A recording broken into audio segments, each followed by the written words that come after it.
Morning, everybody. Welcome to the webinar, Psychological Support for People with MND. As Sam said, we've got a lot of people joining us today, so bear with us. We will try and get through any questions that you've got as we go through the presentation. So the aim of the webinar is to increase awareness and understanding of how all members of the multidisciplinary team can use psychological support and principles to improve care. And we're hoping that by the end of the session, you'll be able to understand some key principles of a relevant therapy model, acceptance and commitment therapy, or ACT. Consider how these principles can be used to support people with MND and their family members, and understand how ACT can be used to support our own self-care. And with us today, I'm delighted to introduce our presenter, Dr. Emily Maybury. Emily is a senior clinical psychologist at Sheffield MND Care Centre and Clinical Neuropsychology Services, Sheffield Teaching Hospitals NHS Trust. And her role focuses on delivering specialist neuropsychological assessments and interventions. So without further ado, over to you, Emily. Thank you very much, Jenny and Sam. And it's been really nice watching people join, seeing all the different people who are joining the webinar today. So thank you all for taking the time out to be here. I'm just going to take a minute now and share my screen so that I can show you my slides. Okay.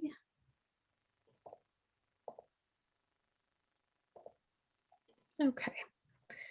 Hopefully you're now seeing the slideshow. If you're not, if someone could jump in and let me know, that would be great. And otherwise I'll carry on. So Jenny's already given me a lovely introduction, but just to say, for those who don't know me, my name's Emily. As Jenny said, I work at the Sheffield MND Care Centre. And I feel a bit sometimes like I have my own imposter syndrome, my own anxiety giving a talk like this. I've been working in MND for nearly 4 years now, which to me doesn't feel like a very long time. But what I have realized doing this work is that there actually aren't many of us. There aren't many psychologists working in MND.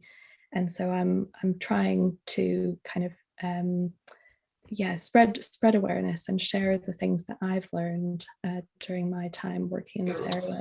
And I hope that it might be helpful for some of you as well.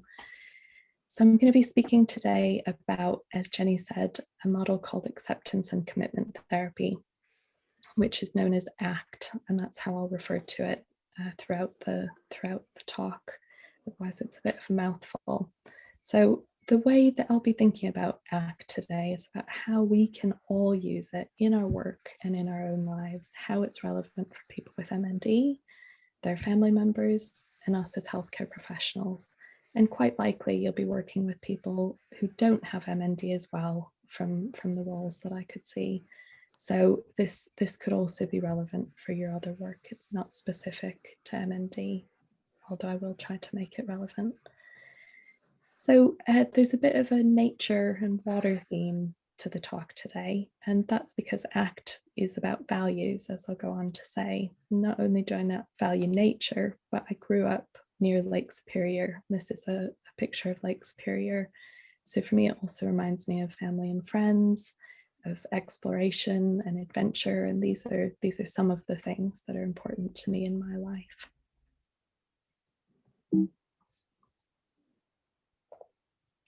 Okay, so before carrying on, I think it's really important to acknowledge the context that we're all working in.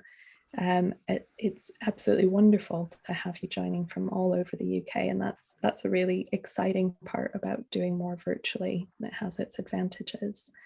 But you know, COVID on the whole has been quite stressful to varying degrees for all of us. I think it's clearly affected. Sorry, I'm just having some IT issues. Affected all of us and affected us in different ways. But I think people working in the NHS, in social care, or in any kind of related roles have been under enormous pressure at work on top of the pressures at home. And the pressures at work aren't just about being busy, although they might be. For some of you, that might be where the main pressure is. But it can also be about feeling helpless, or feeling we don't have enough to do, or feeling we don't know how to do our jobs in the way that we want to, or that we usually would. So the pressures can come from lots of different areas. So one of the key things that I've been thinking about is how do we keep delivering compassionate, patient-centered care under these circumstances? And the first thing to say is that I don't have all the answers. I'm not immune from the stress and distress of it all myself.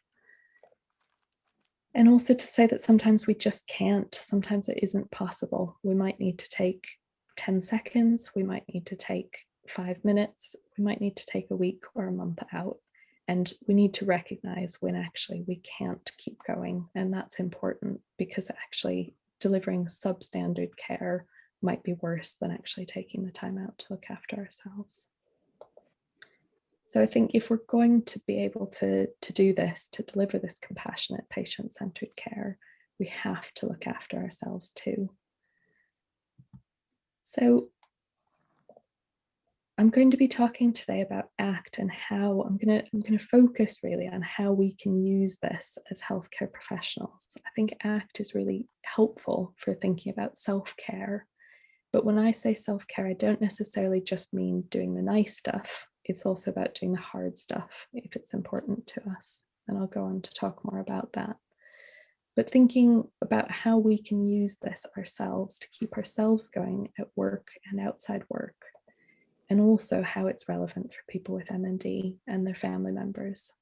And in an ideal world, if we can get all of these things working together, kind of pulling in the same direction, working toward the same goals, then that's, I think, the best way forward.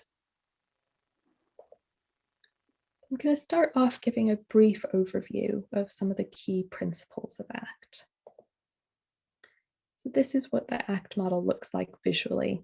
At its center is psychological flexibility. This is the idea that we benefit from being able to think about things and behave in flexible ways rather than always just doing things the way we've always done them, if that makes sense. So around the outside of the hexaflex, as it's called, are 6 key parts of ACT that aim to help us do this, help us increase our psychological flexibility. And these can be simplified into 3 categories. On the right-hand side, values and committed action are about doing what matters. At the center here is about present moment, being aware of what's happening in the present moment. And this one, as I'll talk about a bit more, is about thinking about what's helpful in the present moment and being flexible with that. And on the left-hand side, it's about acceptance and cognitive diffusion, which fall under the opening up kind of principles. And as I say, I'll speak more about all of these as I go on, but I just wanted to give you a sense of the model as a whole, what it looks like. To put this into kind of more everyday language, or the way that I think about this and the way that I explain it to the people I work with, is that we all make choices. Everything we do is a choice. Some of the things that we do take us toward the things that matter, the things that are important to us, and other things take us away. So we generally want to move toward what matters. And in fact, doing that is helpful for our quality of life and our sense of well-being. The problem is that difficulties can arise. These can be practical things like physical abilities, they can be distance, time, they can be things related to COVID, to weather. They can also be internal things like distressing thoughts or images or feelings.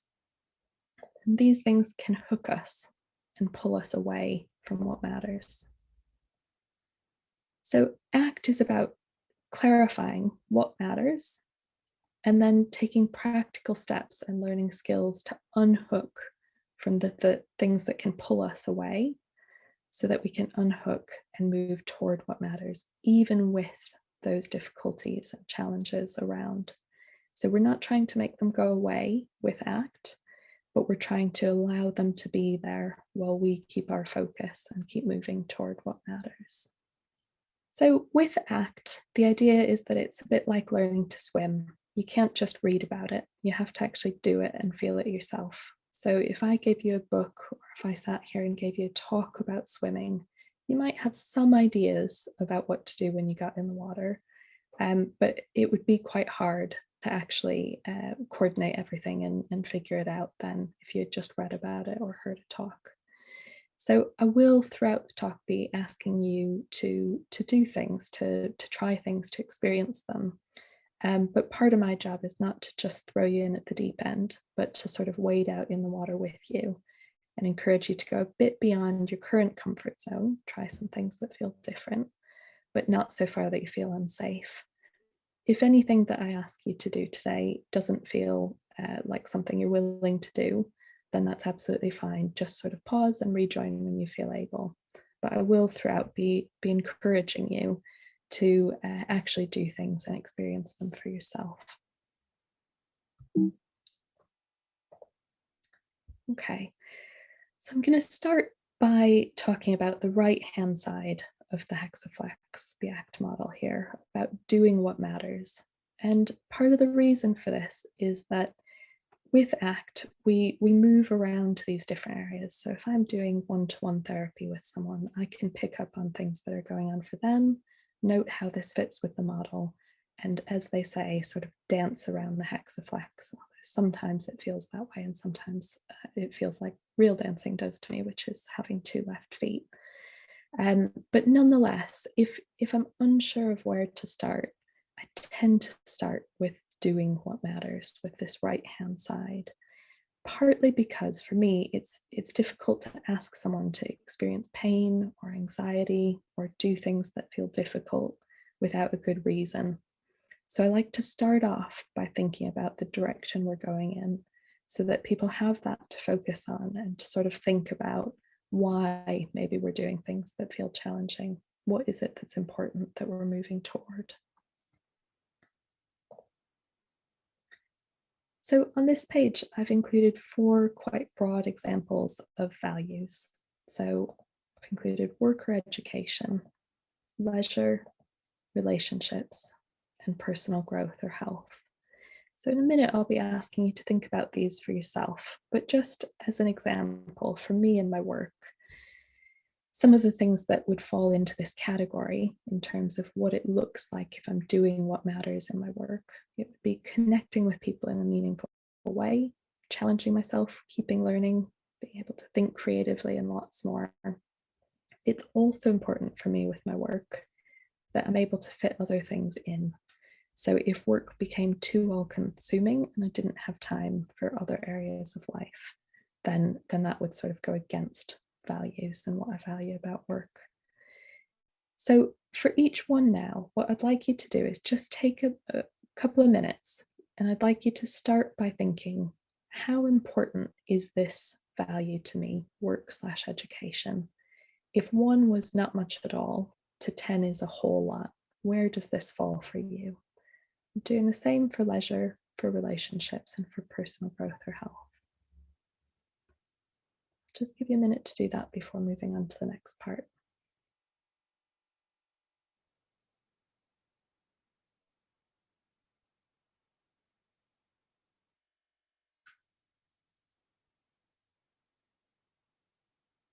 Okay. You might have finished, you might not have. I realize it's quite a big question, really, to just give you a few moments to do, but you can come back to it. I'd like you now to think for each one of these, or even just pick one as an example if it feels like too much to go through all of them now. So I'd like you to think about what it would look like if you were living that value fully. So, regardless of how important it is to you, if you were living fully in line with what's important to you about that value, if that makes sense, what would I see? What would your actions be? I'll give you a couple of minutes just to think about that.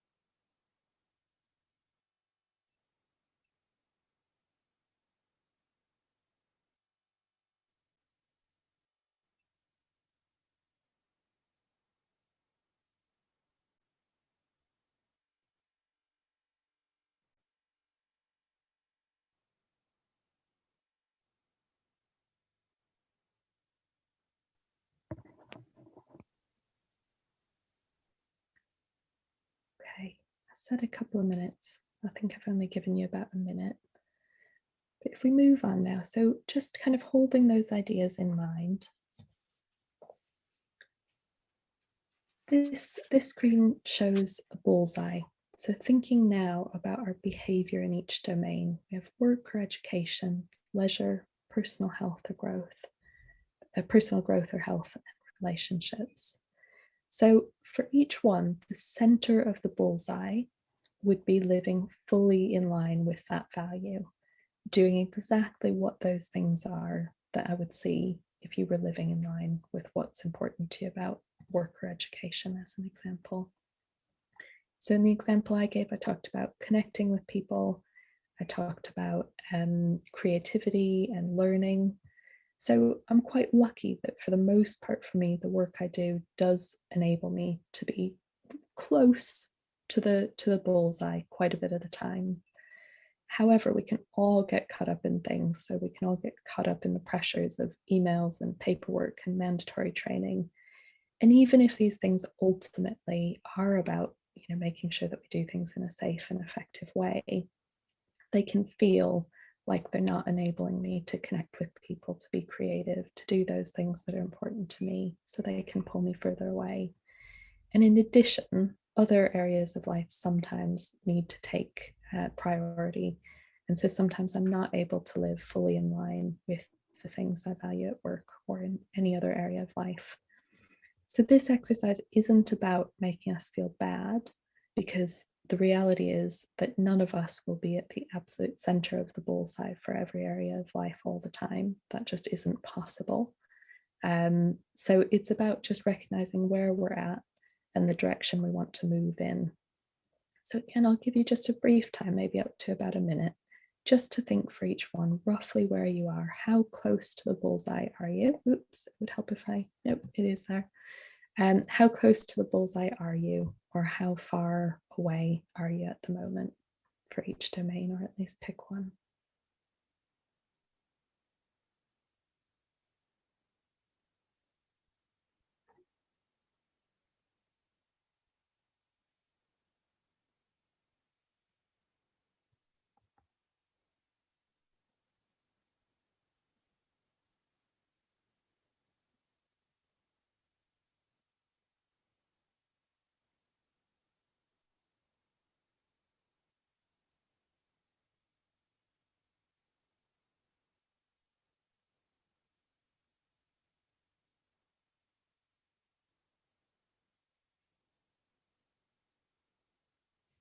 Okay.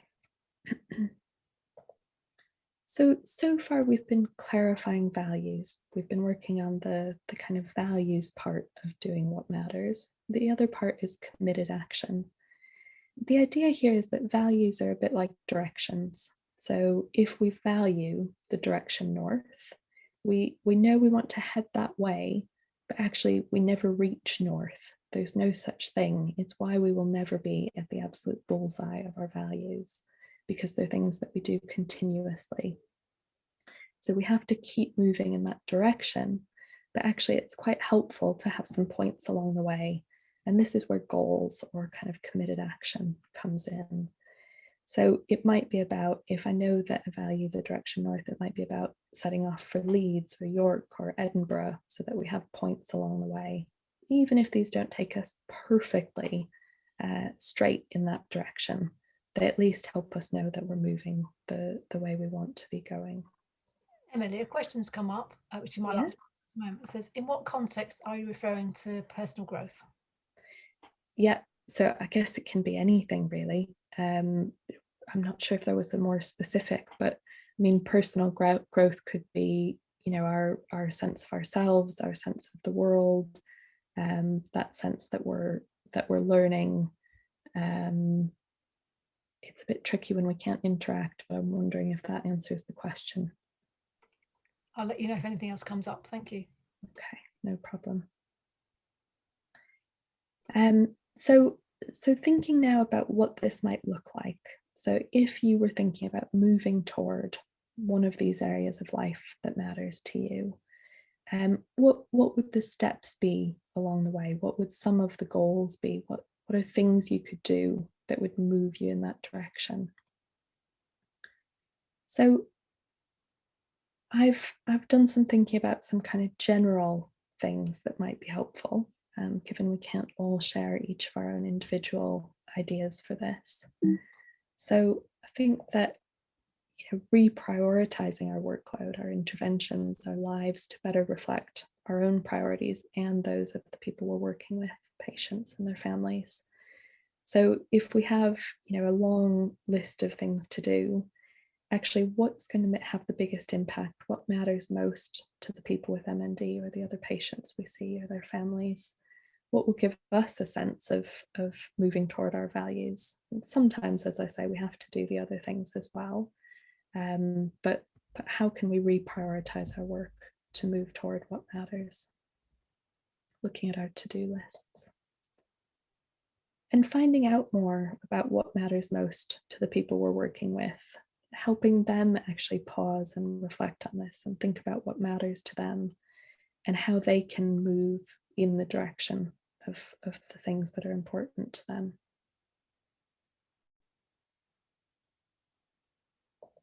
Okay, might have had the only question or comment, but anything else that's come up?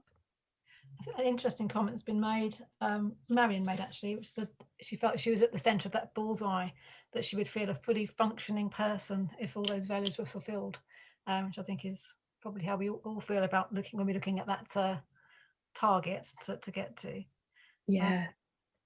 And another comment as well, personal growth being part of spirituality, so as well as the other things that are up there as well. Yeah. Yeah, absolutely. So they're quite broad areas, so that might be confusing, or it can mean you can interpret them in terms of whatever they mean for you. So certainly spirituality could fall within personal growth, or it might be a whole separate category for you. This was really just to give a bit of a flavor. Yeah. And for the person, I think you said, Marion, who had commented about the center of that bullseye, feeling like a fully functioning person, I guess that's often what we're led to believe, that we need to be doing things right. We need to have it all together in all areas of our life, and be kind of completely doing things the right way, if there is such a thing. But I guess one of the things that I like about ACT is that idea that the things that matter to us aren't the destinations. We can do things that move us in that direction, and we can continue finding ways to keep moving forward, but we never actually reach them. So I think actually a lot of ACT for me is about personal growth, because we're having to manage those difficult feelings that come up when we feel we aren't fully functioning people, which I think we can often feel, but continue to kind of keep our focus on, okay, so that thought's there. I'm having the thought, we'll come to this later, I'm having the thought that I'm not a fully functioning person if I'm not at the center of the bullseye. Okay, so that thought's there. What can I do to take the next step forward towards something that matters to me? And it's not about getting them all right all the time. We all do things, we all get hooked and pulled off course as well. And that is ultimately part of the sort of human experience. These things come up. So yeah, I think that's a really, really helpful comment, because it's an experience that we can all have. But I'd encourage you to kind of keep thinking about these things as general directions. And even if you veer quite far off course, you might still be going slightly in the right direction. So if we think about travel, it might be that we didn't take the fastest route to get to our destination or to get to our next goal along the way, but we've got there eventually, and that's okay. And in terms of values, we're being asked, could something else go in place of like the work education quadrant? For example, if someone's retired. Yeah, absolutely. So it might be that the education maybe is still the heading, depends what feels right for that person. But it might be that learning is still important to you, that retiring doesn't mean you want to stop learning, or potentially stop contributing to society, or whatever it is that might be important to some people about work or education. What are the things that fall under that category that might still matter to you? Mm-hmm. That's a good comment from Bernice here, actually. So we do move in and out towards the bullseye at different times of our life, depending on what's happening in our lives. I think that's fair to say, is it? Yeah, absolutely. So, I think values aren't, it's not necessarily that they compete, but ultimately we have to kind of prioritize certain ones at certain times. So, I've said work is very important to me. I had some health problems recently. It meant that I had to have time off of work, and I couldn't do work. And that felt hard because I wasn't moving in the direction of the values that I have at work, but I was just having to prioritize other things that are important to me, my own health, for example. And so having to focus on moving in the direction of my health meant that I just didn't have the time or the energy, and that had to be prioritized over work or over other areas of my life. Mm-hmm. So certainly any kind of life events, or as you say, just where you are in life, can mean that certain areas become prioritized over others. And that's absolutely fine. But it's about recognizing that, just so that the other areas that matter to you don't get lost. So for a time, you might have to really focus on moving in a direction toward one value. But if you're aware that other areas are getting neglected, then you might choose to do a little bit in those areas, or you might choose to just put them on pause and come back to them later. Another question here is, does ACT stem from mindfulness practice or Buddhist traditions? Yeah, so it's all related. So we're going to come to the kind of mindfulness, the being present next, in fact, I think. And so ACT is a combination of kind of mindfulness principles, which aren't religious, but do come partly from the principles of Buddhism and mindfulness within Buddhism. But they don't, within ACT, have any religious links. They're purely about present moment awareness. And the other part of it that ACT contains that mindfulness doesn't on its own is the kind of behavior change principles. So mindfulness focuses purely on the being present part, whereas ACT focuses on that as in fact, if I just scoot forward briefly, this is the mindfulness part of ACT, the present moment up at the top in the middle here. And so it's one of the 6 principles, but it's not the only one. So if it was a pure mindfulness intervention, we'd just be focused on that one area. And this is about using mindfulness as one of the sort of skills or principles to enable us to move toward what matters and kind of work on this psychological flexibility. Mm-hmm. And Helen's commented here as well, getting in touch with your core values can be very empowering. Yeah, absolutely. And it's a bit of a strange thing to do. I'm not sure what other people's experiences were doing the exercise, but I found it a lot harder than I expected, and I continue to find it. Each time we revisit these ideas, I continue to find it quite hard. And I think part of that is because our values often come with pain. So if we really think about what matters to us and we recognize that we aren't living fully in line with what matters, that's quite painful, but it's quite empowering, as Helen said. I think that was the word. To think that we do have the ability to recognize these things and move toward them.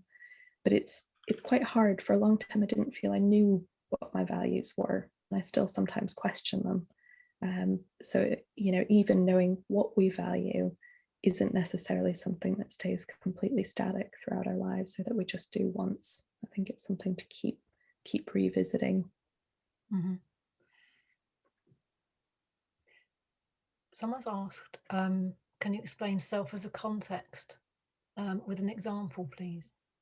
Yeah, so we'll come to self as context in the next bit, but that is the one. So I'll just bring up the slide again that shows the different areas.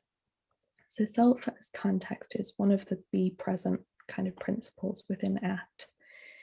And the examples that are commonly given, I think, are sort of that we're a container, for example, that we have lots of thoughts and feelings, but that these can change. And so we are not purely our thoughts and our feelings. We're more than any single identity or any single thought that comes to mind. I'm giving away an example that I was planning to use coming up, but I'll use it now just because I think it illustrates it quite well, which is someone who I was working with who we were doing some work around self as context, although I wasn't calling it that, but doing some work around this area of the hexaflex. And so I was asking her to think about the kind of identities and roles that she has, the way that she sees herself, the way other people might see her. And one of the first things that came up was her saying that she was always smiley, and that was a really key part for her of her sort of identity and the way she wanted to be seen by others. But this slightly clashed with her values, because she valued honesty and openness in relationships. And because she was always feeling she had to be smiley, this idea that her whole self was wrapped up in this identity, it meant that she wasn't actually connecting with people at a deep level. She wasn't being open and honest with people about how she was really feeling, which was very, very different. She wasn't feeling smiley on the inside. So recognizing this meant that she was able to separate herself from the sort of identity, which is the way that I think is easiest to understand self as context, is that we're not any one single thing. So we can be smiley in one context, but not smiley in another context. Our self isn't about that one thing or any one thing. So sometimes it's talked about as well as kind of we are the chessboard, and all of the different things that happen in our thoughts and feelings are the pieces that get moved around on that board, and they change and their positions change, but actually we, our self, stays the same. It stays that chessboard that never changes. I hope those examples might bring it to life a little bit. Mm-hmm. Someone say it's a great example. Yeah. I got just a comment here about values being programmed from early years.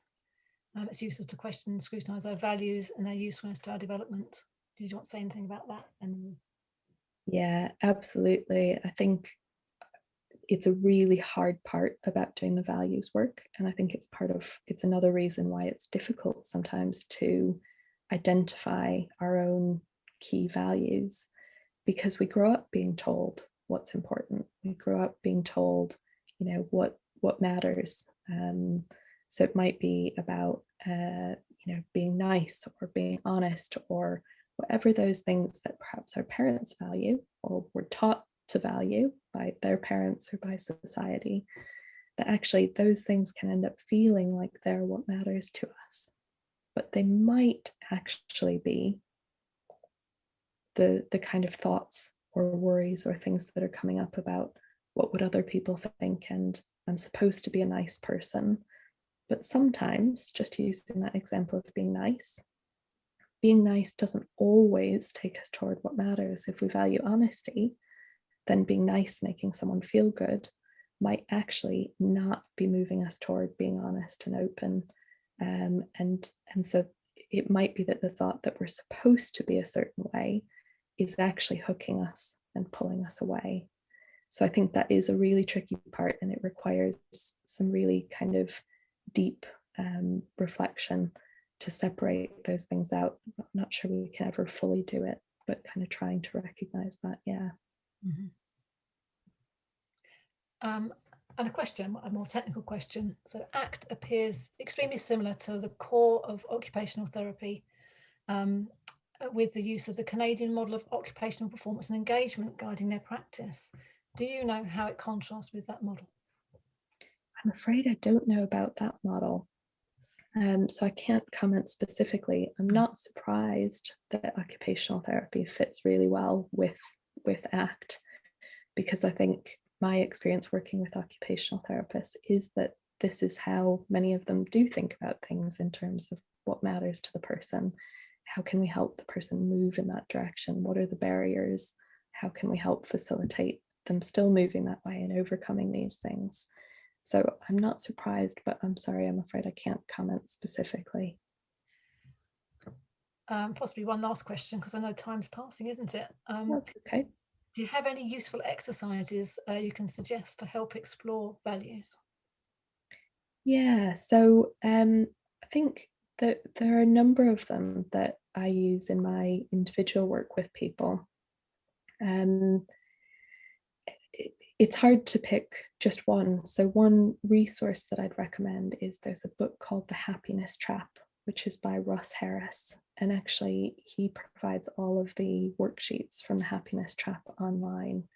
So I think it's more helpful to read the book as well, to have the context, particularly if you aren't familiar with ACT. But there are some exercises in the online worksheets that can be helpful. One that I use quite frequently, I'd say, is having people think about a lifetime achievement award. So with ACT, sometimes people are asked to think about a kind of eulogy, what would someone say after they died? And the bit of research in MND suggests that perhaps that isn't a helpful way to think about things, because people with MND are very frequently having to be confronted with their own mortality.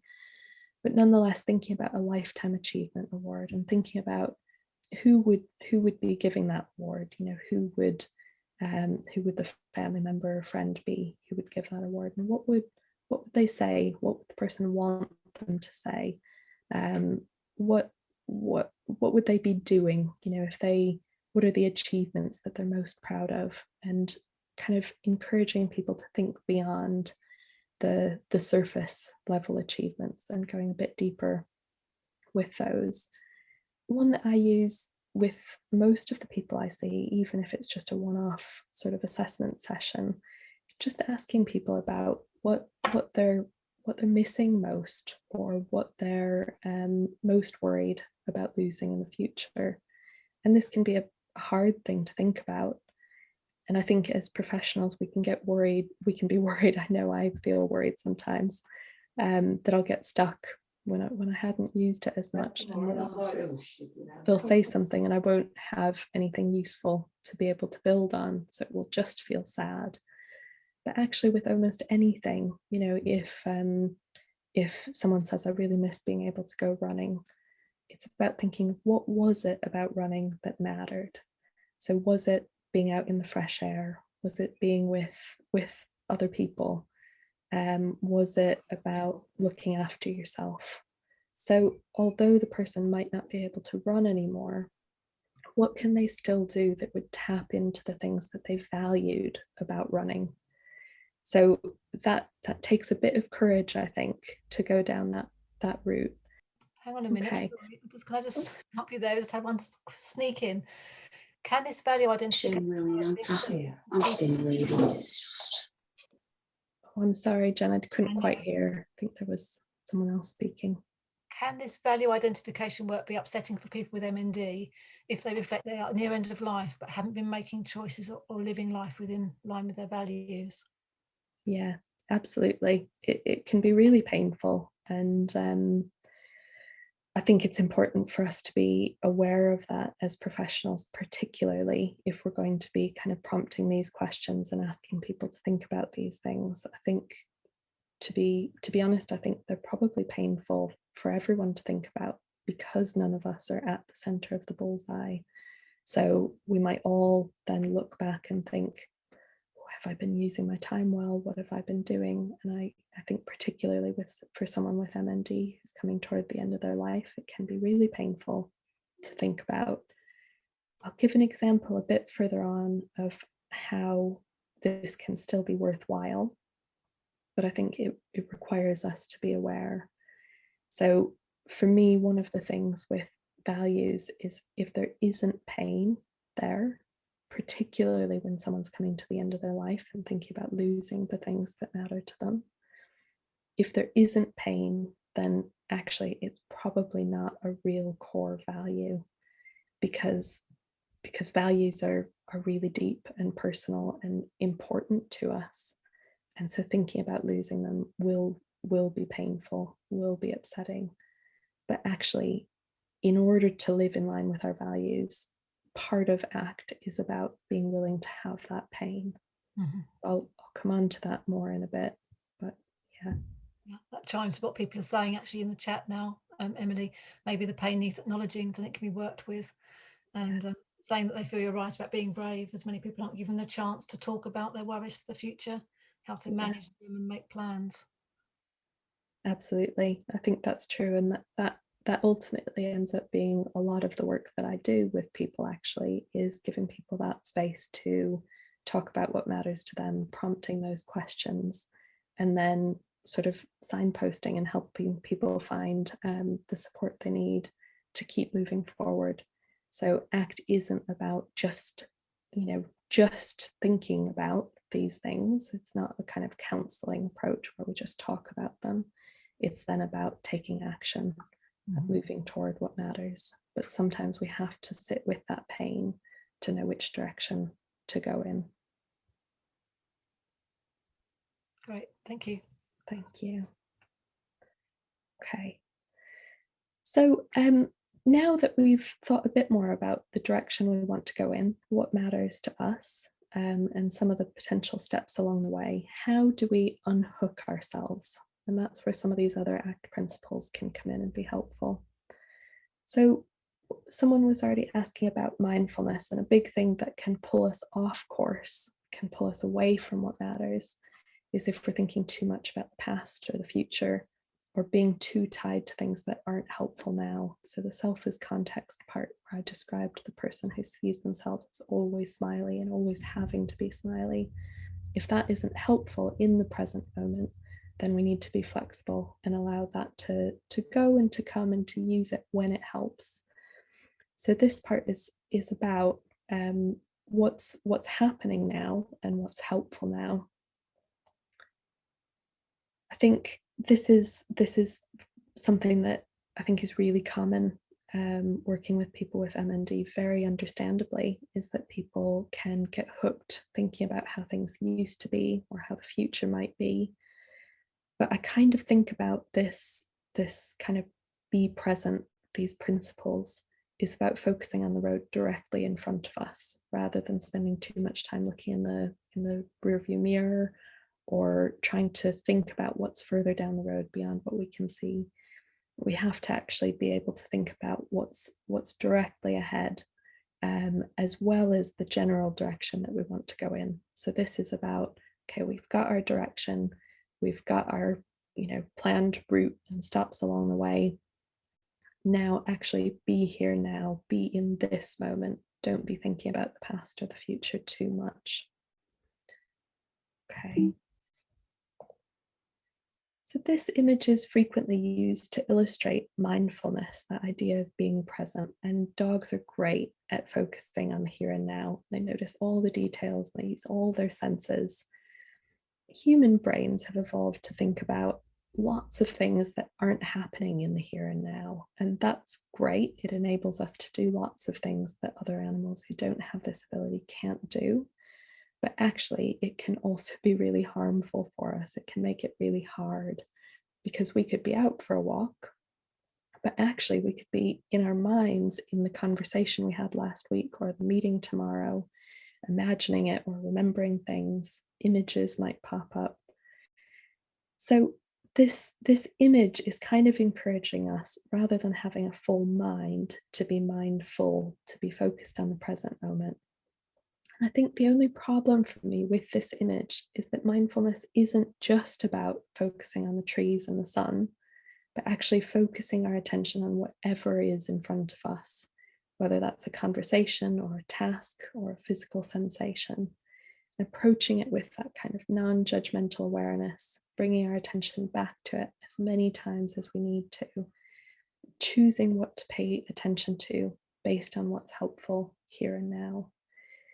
So I think that I was going to talk about this example later, but I can't quite remember. So I'll just mention it now. So I think the kind of tension between that thinking about the direction we want to go in and being in the present moment was illustrated really well, or is illustrated by people with MND I've met, who say it's really important to me to make sure that my finances are sorted out. I want to leave my family in as good a position as I can because this is part of caring for my family. That's a value.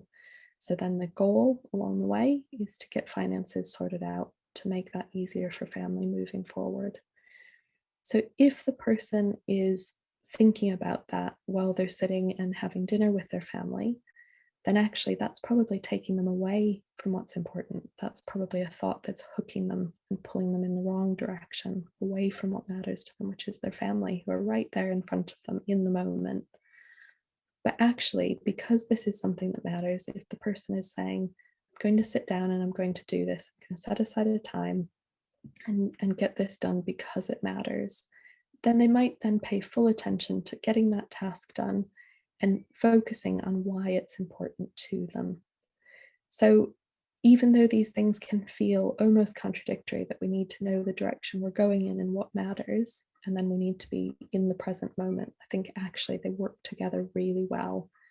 So we know the direction, and then we're in the present moment, focused on what's in front of us now, what's important to us, and what's helpful to keep us moving in the direction of our values. Okay.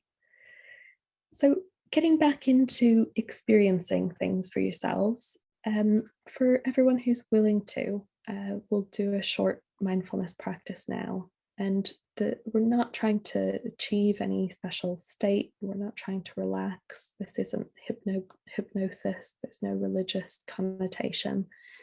The aim is simply to practice, noticing our experience in each moment.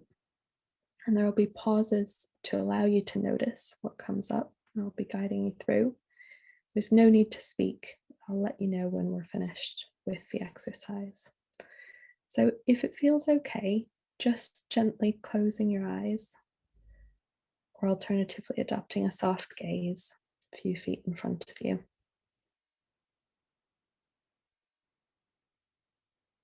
Okay, starting by turning your attention to the contact between your feet and the floor or whatever's underneath them. Noticing any sensations of pressure, maybe areas of less pressure.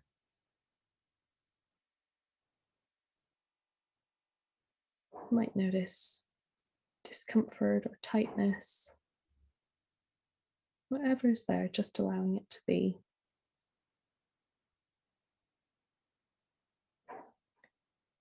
Turning your attention now to the contact between your body and the chair or whatever's supporting you.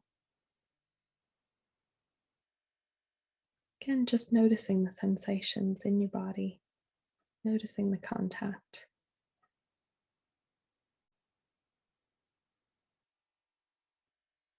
And if your mind gets pulled off in different directions, by sounds or thoughts, just noticing when this happens, realizing this is just what minds do.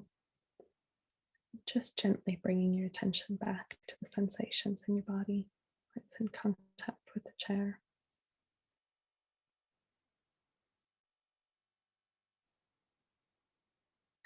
Noticing now the contact between your body and your clothes. Noticing any sensations. There might be pressure, might be discomfort, might be softness, tingling. Whatever it is, just allowing it to be without trying to change it.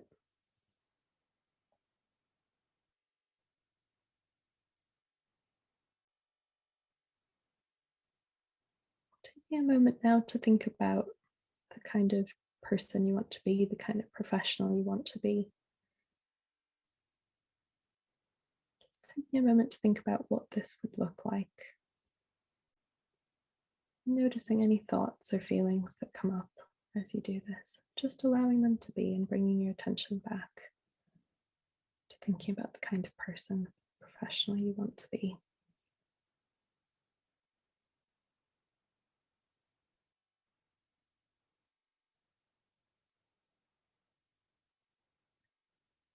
As other thoughts come up, just allowing them to carry on as if they're a radio playing in the background.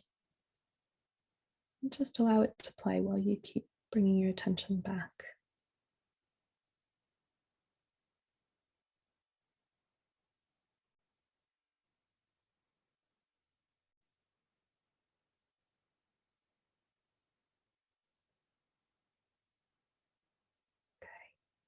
Bringing your attention now back to the sensations in your body, to the contact between your body and your clothes, between your body and the chair or whatever's underneath you.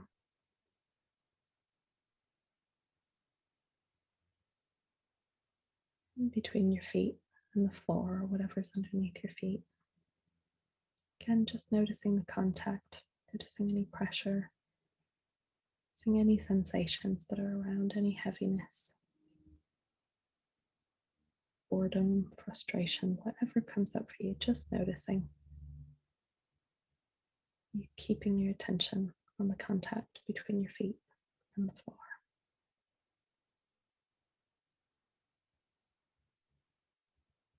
Whenever you're ready, just gently blinking your eyes open, coming back into the room.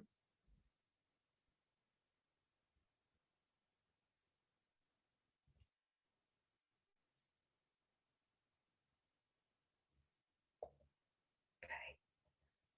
What did you notice during that exercise? You can either share things in the chat function if you want to, or just simply think about it. What did you notice? Did you notice physical sensations in your body? Did you notice thoughts? Mind getting pulled off in different directions? Someone shared about calmness. Sorry, was that you, Jen? Yeah, someone has said about calmness, and Okay. the comment has been feeling uncomfortable with it. Yeah, okay. Okay. Calm is coming through again, and relaxation. Yeah. Mind chatter. Mm-hmm. Purposeful. Calm again. Noisy, interfering mind. What's the point in this? Is this working? Why am I not feeling calm? Yes, there you go. So that's really helpful, because actually the purpose of mindfulness isn't to feel calm or relaxed. It might happen, and that's okay. But it's also okay if it doesn't. I know for me, when I first started doing mindfulness, I always thought I was doing it wrong because my mind was here, there, and everywhere. Definitely had the mental chatter and felt like often it was pointless because I spent the whole time just sort of chasing my mind around and feeling like it was just constantly interrupted. You know, I wasn't doing mindfulness. Yeah. But actually that changed for me when someone pointed out that is mindfulness. You're noticing that your mind's getting pulled off in different directions. Yeah. And you're just practicing with a busy mind. So if you were learning to do a sport, you'd have some days where it came really easily, it felt good, it felt smooth. You'd have some days where it was clunky and hard, but actually it's the practicing on those hard days that's almost more important. You're still practicing, it just feels very different, and that's okay. You're noticing that difference, you're noticing that feeling. Many comments very similar, feelings of mind racing, lots of things going through the mind. But again, peace, tense muscles, someone aware of a twitching in their cheek, awareness of thoughts trying to distract, and having the ability to acknowledge the thoughts, exactly speaking to your the practice you were just describing there. Someone has commented, and you may want to talk about this. I was concerned about people with MND thinking about like me with their numb bottom and cold feet. I can do something about it. Yeah. So people often, it's interesting. So one of the important things is lots of mindfulness practices focus on breath, breathing. We don't use that in MND. or that's the recommendation at least, because actually for some people with MND, their breathing is affected or will be affected. So we use other sensations to kind of ground people, like feeling your feet on the floor or your body. It can be in a bed, it can be in a chair, wherever it is. But the reality is there will be discomfort, there will be pain. So when I do these practices with people, part of preparing them is saying, whatever is there, that's okay. It's just noticing this. Because actually, sometimes we can spend lots of our energy and time avoiding painful or unpleasant sensations. And if we actually just recognize them, notice them, we can either A, do something about it, which is great, or B, allow them to be a bit like that radio playing in the background. So it's uncomfortable, I have tingling, I have pain, but I can still keep my mind focused on other things that might get pulled away. But I can explore that. I can be interested in what that pain or discomfort feels like. One comment I like that's come up, Emily, is how loud small noises become. Yes. Yeah. So I was doing that with you as I was leading it, and I was very aware, I was noticing the birds, I was noticing someone using a saw, it sounds like somewhere nearby. And it's very easy to feel that then we're not doing mindfulness, we're being pulled off course, but you're noticing things, and that's okay. You're noticing things you might not have noticed. Someone mentioned muscle tension, might not have noticed that, you might have felt tired, you might not have realized how tired you were. These things come up frequently doing this with people with MND and with carers, family members.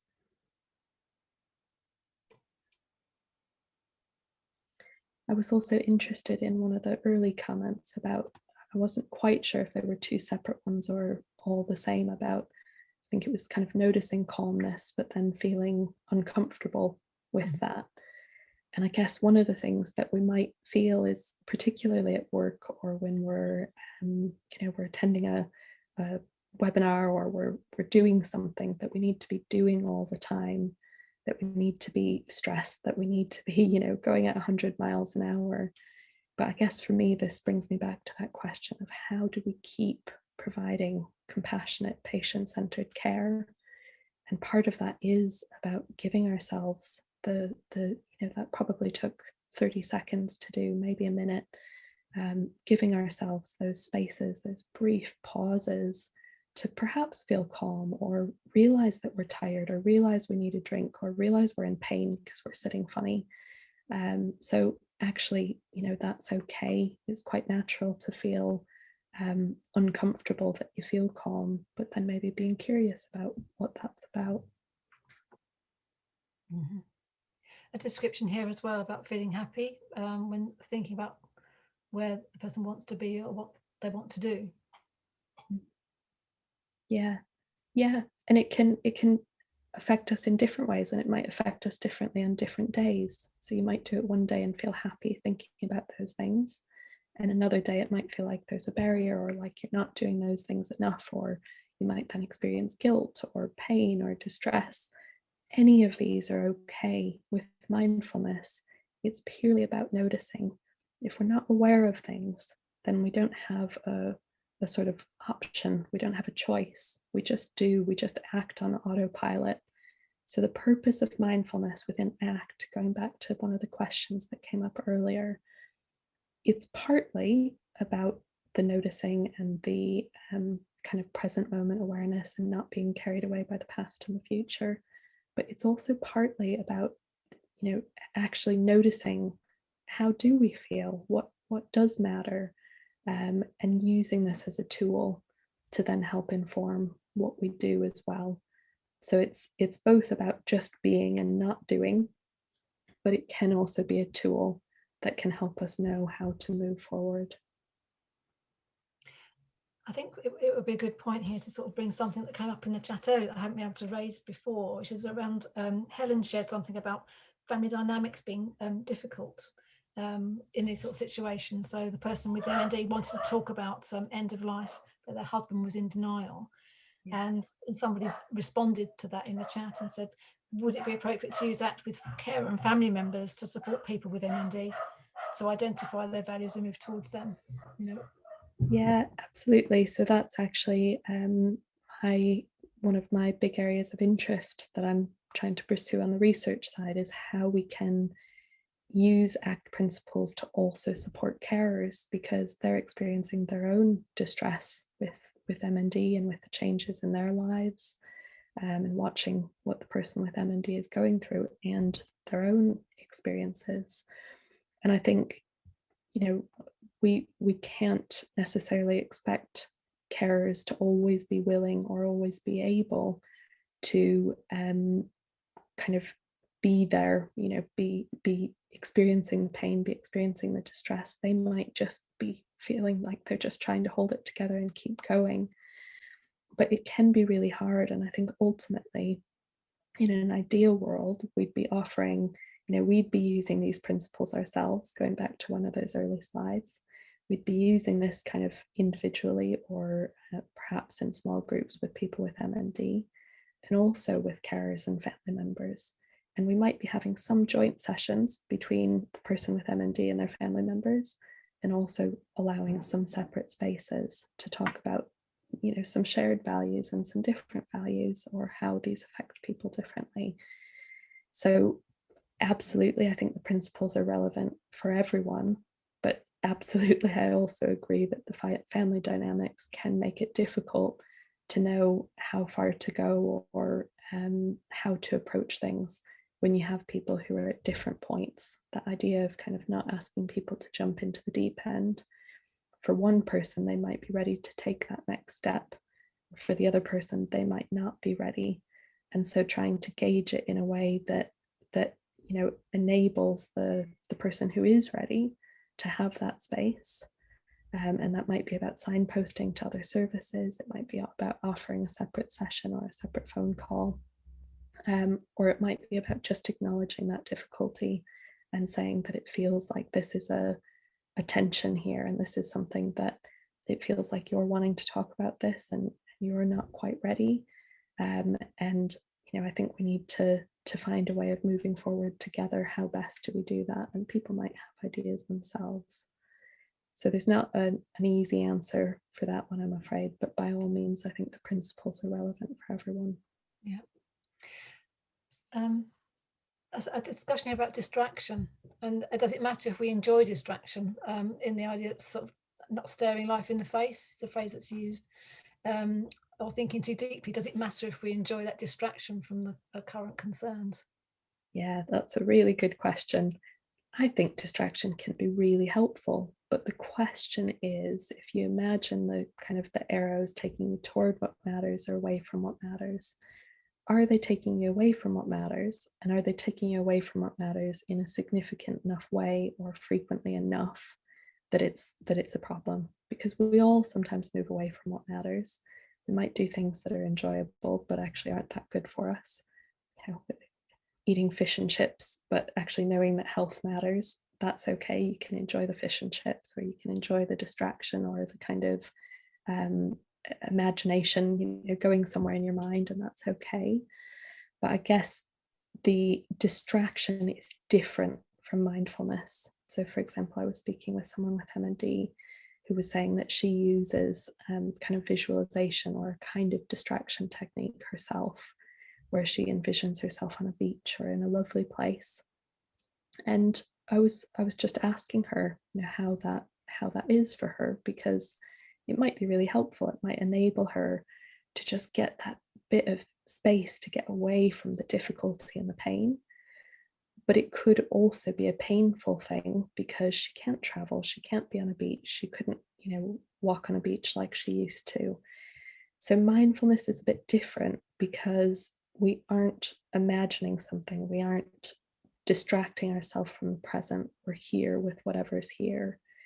So both can be helpful, but I guess distraction wouldn't be a kind of ACT principle, but it's not to say it's wrong or bad.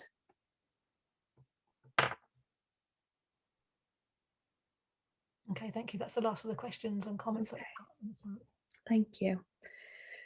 Okay. Okay. So thinking about how we can be present, how we can focus on the here and now.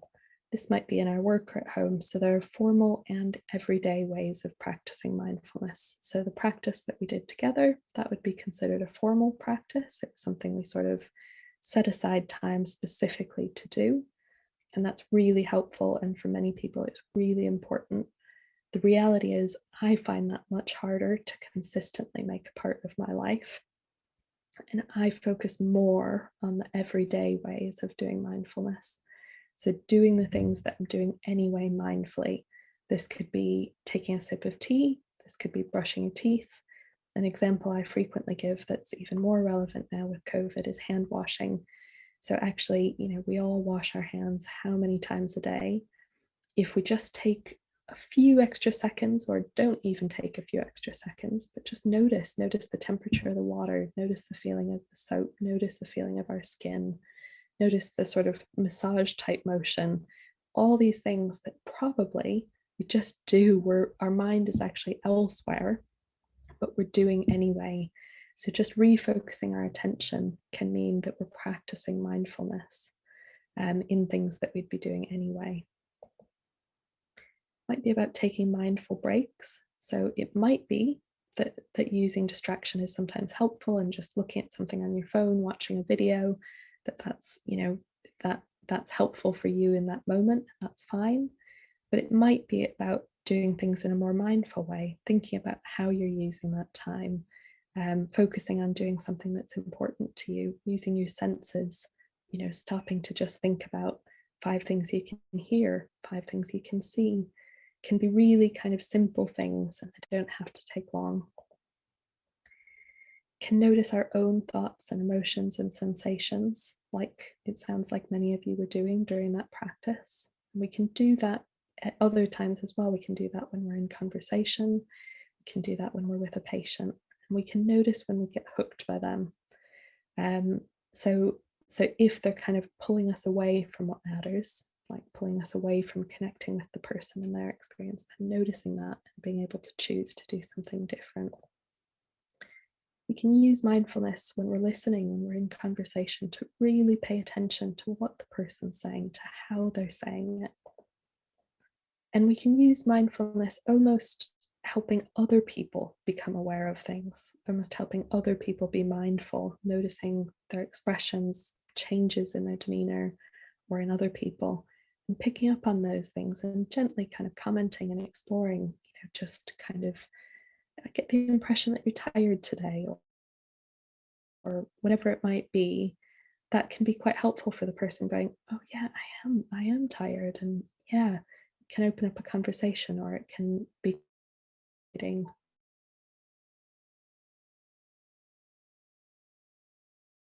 art, this kind of self as context, which I gave one example of before. This is about not just focusing on the here and now, but also what's helpful here and now. So if that thought that popped into my mind is actually helping me move toward what matters right now, then that might be helpful. So the thought of, um, I'm overwhelmed at work might be a thought that many of you could identify with. In some moments, that might be helpful because it might help you to say no to taking on something else. But at another time, it might be unhelpful because actually you're trying to be with a patient or with a family member, or in a conversation with a colleague, and you're just feeling overwhelmed and your mind is going to all these other things. In that case, that's not going to be helpful. So the pictures here are both of Lake Superior, the lake that I showed at the beginning. And we get quite extreme seasons where I'm from. So these are caves in Lake Superior. The one on the left obviously is during winter, and the one on the right is during summer. So thinking about this, would it be helpful for someone who was visiting in the winter if I said these caves are great for kayaking in, you can go in and see them and wander around, make sure you bring your swimsuit? That wouldn't be helpful to them in the moment if they were visiting when it's all icy and they need their winter boots. But on the flip side, it wouldn't be helpful if they just brought their winter gear on a beautiful summer day.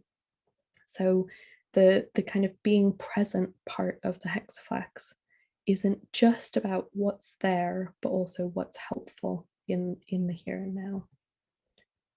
is it moving us toward or away from what we value? So I gave the example of the person with MND who valued honesty and openness in her relationships, but felt she always had to be smiley. And that wasn't helpful for her in the context of having MND and being really distressed. There might still be times where she could be and wanted to be smiley, and that's fine, but not holding on to that so tightly, allowing ourselves to see when it's helpful and when it's not helpful. I think I'll skip over the questions and comments just because we've just had a discussion and I'm aware of the time. So I'm going to move on to the left side of the hexaflex, which is about opening up. And even though I've come to this last, it's really important for all of it. So throughout this, we've had to be open, and we've discussed some of these things about experiencing difficulties and distress. So acceptance in this context doesn't mean that we feel okay about it. It doesn't mean that we like it. It's about willingness. And the other part of this opening up side of the hexaflex is it's called cognitive diffusion. And the idea is that if our thoughts are sort of right in front of our face, then we can't see around them, or our feelings or whatever it is. And so we get some space so that we can see them, and we can see the rest of the world around us and the things that matter and the direction we want to go in. And we can accept that these things are here, but we also still can move forward and can see the other things around us. Okay. So we spoke a bit about this already, about how thinking about these things can be painful. So accepting that there are costs associated with doing what matters or thinking about what matters.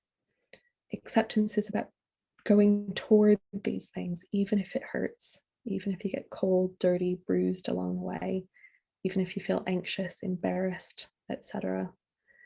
So those things are the costs of doing something that matters. It's a bit like, to really kind of oversimplify, the idea of going on holiday. It costs money, have to use annual leave, might need to put up with hours on a flight or in the car. You might not enjoy these costs. If someone said to you, you can just be transported there, there's no charge, and it's, you know, free time away from work, you'd probably choose that option. You don't enjoy these costs, but you tolerate them to do the things that are enjoyable and meaningful. So again, we spoke a bit about this already, really, but thinking about this comes up a lot in my work, this idea of willingness, as I call it, rather than acceptance.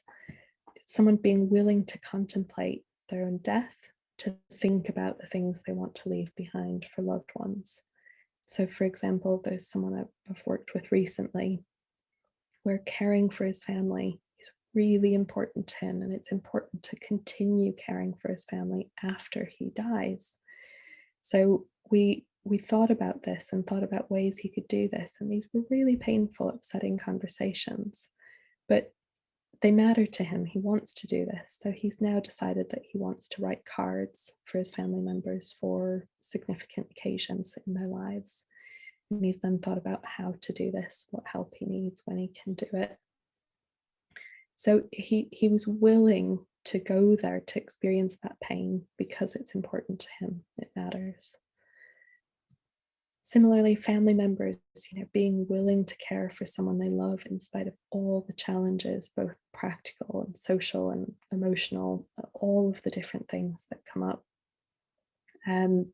But being willing to do that in spite of these things. So this is acceptance in an ACT context.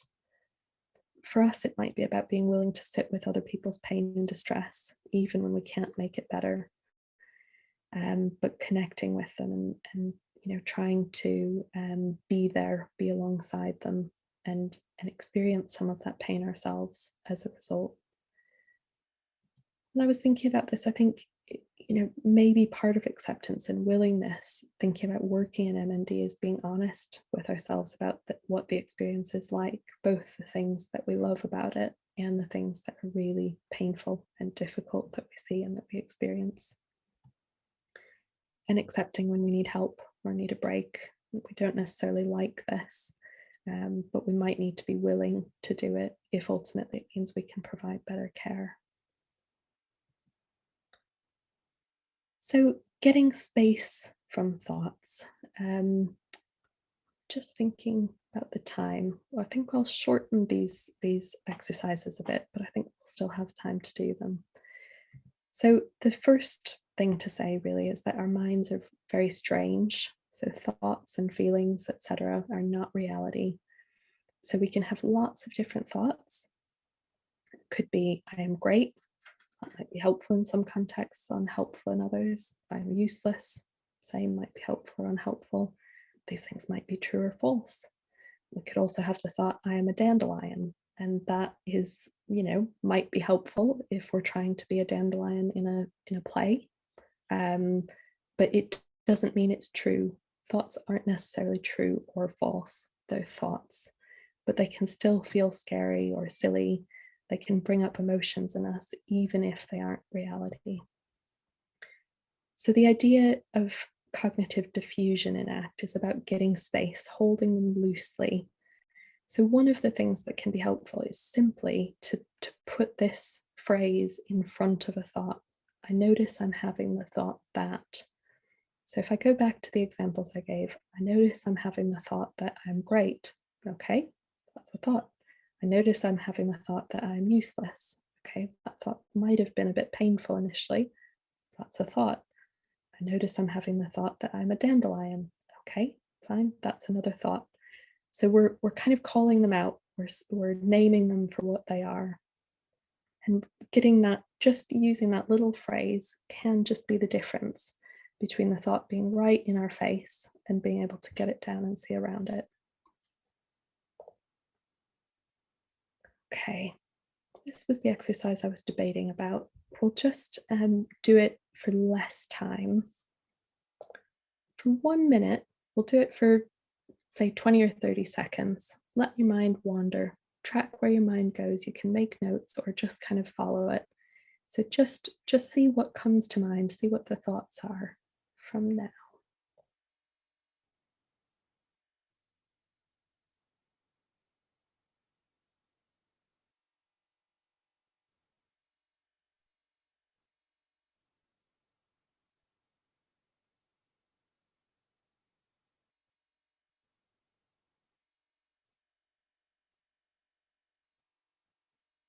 Okay. So I don't know if that was enough time for your thoughts to go in enough different directions to fully have this experience. But I did this myself when I was preparing last night. So I tried to write down what I was thinking as I went along. I did it for 1 minute roughly. So my thoughts were, okay, what am I doing? I better think fast. I'm not sure what to think. This isn't going to work because it's meant to be the example. Maybe it's because I'm typing. Oh, typos. My fingers can't keep up. I should have used a voice recorder. How much time do I have left? Oh, we've got groceries coming soon. I'm not sure what to have for dinner. I'll have to get this talk finished first. Better check the time. Basically out, but maybe I should add on a few more seconds because of the typing. Oh, typos. So hopefully I'm not the only one whose thoughts work this way. I'm reassured that that's not the case, or that which way around, that other people do think in this way because of the research that's gone into it. But actually what I think it shows is that thoughts are very strange things. They can contradict one another. They can go around in circles. And if we aren't actually focused on something, our minds can just, it's like one association to the next and they just bounce around. So we can respond to our thoughts in different ways. So we're going to do the same thing again just for a very brief time, maybe 20 or 30 seconds. But this time, I want you to try to determine whether each thought is true or false. So each thought that comes up, try to decide whether that thought is true or whether it's false, starting now.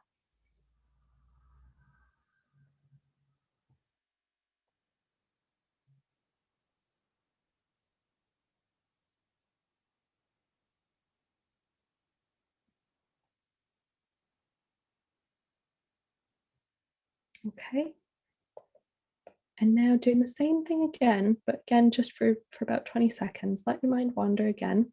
But this time, rather than judging the thoughts as true or false, pretend the thoughts are like a group of quarreling 5-year-olds. Adopt a posture of curiosity and amusement, but do nothing other than notice them. So So starting now.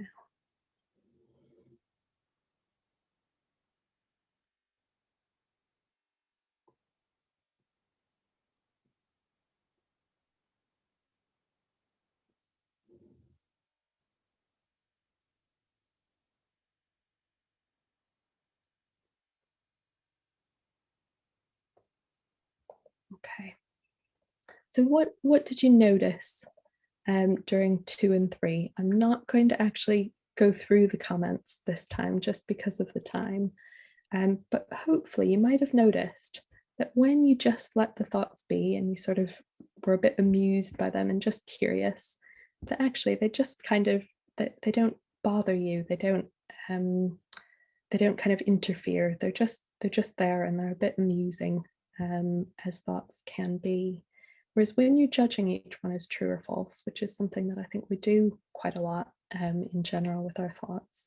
Am I useless? Is that true? Oh, well, there's this and this and this. The thoughts can get louder, they can get harder, they can get stuck.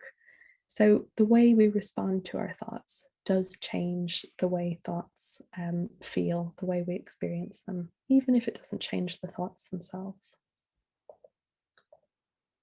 So the important question with all of this is the thought moving me toward or away from what matters? If it's moving me toward what matters, it might be worth paying attention to.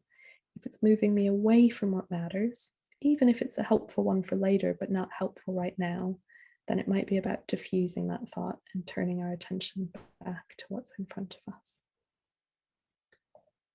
Because of time, I'm going to wait. We're nearly at the end, so wait for any more questions or comments. I just wanted everyone to just take a minute just to think about the way that we can use this. I know it's all well and good going along to things, but then when we get back into work and it's busy and it's hectic, it's hard to actually think about how we use these things. They don't have to be big things. An example that came to mind for me was a patient I saw whose small step toward connecting with his values of caring for his family was to give his wife a hug after our session. So thinking about what you can do today or this week, however small it might seem, how could you use these ideas in your work to support people with MND or other patients or clients and their families, to do more of what's important to them and to you, and to care for yourself while doing this work? How could you use them in your life outside work? And what's one small thing you could do today that would move you in that direction? It might be in one of these 4 domains, or it might be in a different domain. That's okay. Just give you just a few seconds.